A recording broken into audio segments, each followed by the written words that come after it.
Hello there, this is Dave Allen for Mac 20 Questions, and let's have a look at photo and movie renaming. It's a good thing to do because there's problems that could occur.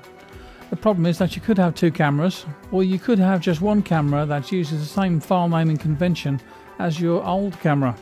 So you could easily end up with photo or movie files that have the same name despite being completely different media files. So what we need to do is to work out a way to name our media so that this problem goes away. And I've got a solution here that I've implemented with my photos and movies. And by the way, you can also use this on audio files. In fact, you can use this on sorts of files that have EXIF metadata within them. So let's get started. First of all, what you want to do is to download the application EXIF Renamer. You'll get it from this website here. This is donationware, so if you like it and you use it, find it useful, why not buy the bloke a beer or a cup of coffee or whatever you feel like. But it is a pretty useful application and well worth having. These are the preferences for the application, and let's get rid of the advanced options for the moment. And basically you can choose a file naming style. You can go with one that's already there, a few different ones there available, and it's probably best to go with a default one to start with and then do some changes as you see fit after you've tried it out and see which works best for you.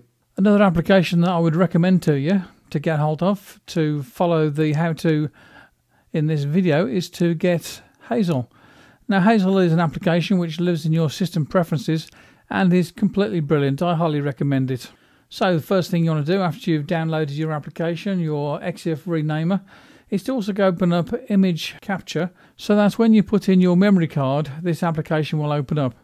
So if you look at this bit here, connecting this camera opens when I put a memory card in, and that's image capture. You could have it set so it opens up in iPhoto or other application, but we'll not do that because it's best if you name your files before you put them into iPhoto, Aperture or Lightroom, whatever you're using. So let's start using this then. I'll just show you how this works first, show how I've got it set up afterwards. So this is set to import to the desktop, and I'm going to click on Import All. It's set to delete after import as well. Click on Import All, and here we go. You see the files are being brought into the desktop here, and they're disappearing as well. And the reason that they're disappearing is because they are being renamed and put into this folder here, which is the folder that I've got set up to take all the renamed files. So that when I want to find these files at a later stage to put them in the correct applications, if I'm doing that manually, then I know where to look. I've got it set up so these are in a folder called Ready to Import into App, which is a subfolder from Pictures. So this is my folder here that has the renamed pictures in it. Those two are two photographs that have been renamed. And also I've got the two movies in there. But I think what I'm going to do is, let's have a look at Hazel and see how we can make that a little bit better. So here's Hazel, and here's the renamed photos. And let's click on the edit button there. So what I've done now is I've set it so that the name starts with 20.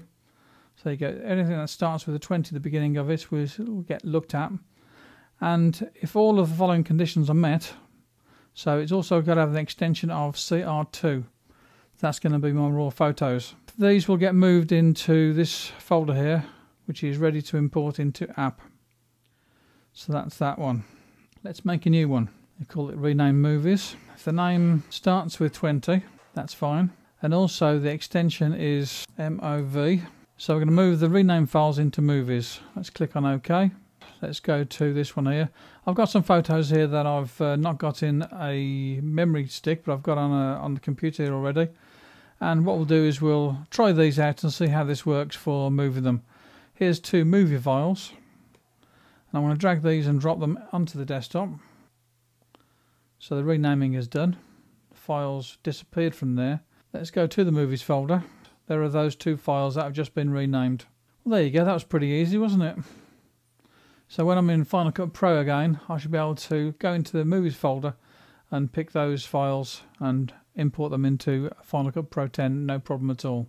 Let's have a look at the settings for the EXIF Renamer. The renaming style is set so that it names them by year, month, day, hour, minute and seconds.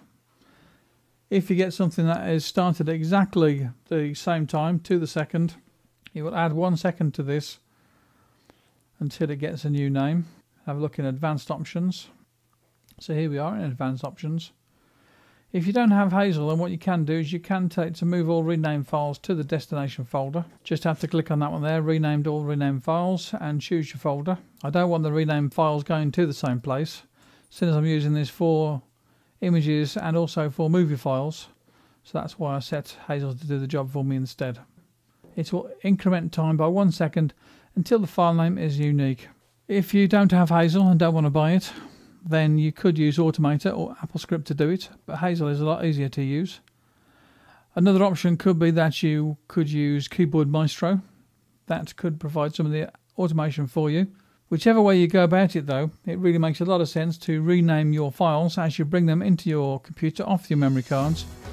Using this free application, XF Rename, you can be sure that every media file, whether it's a photo, audio file or movie file, they can have a unique name based on the date and time when you created it, based on the EXIF metadata.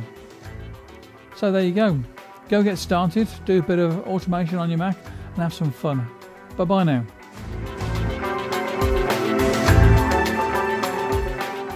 Don't forget to subscribe so that you know when the next videos are coming out from Mac 20 Questions.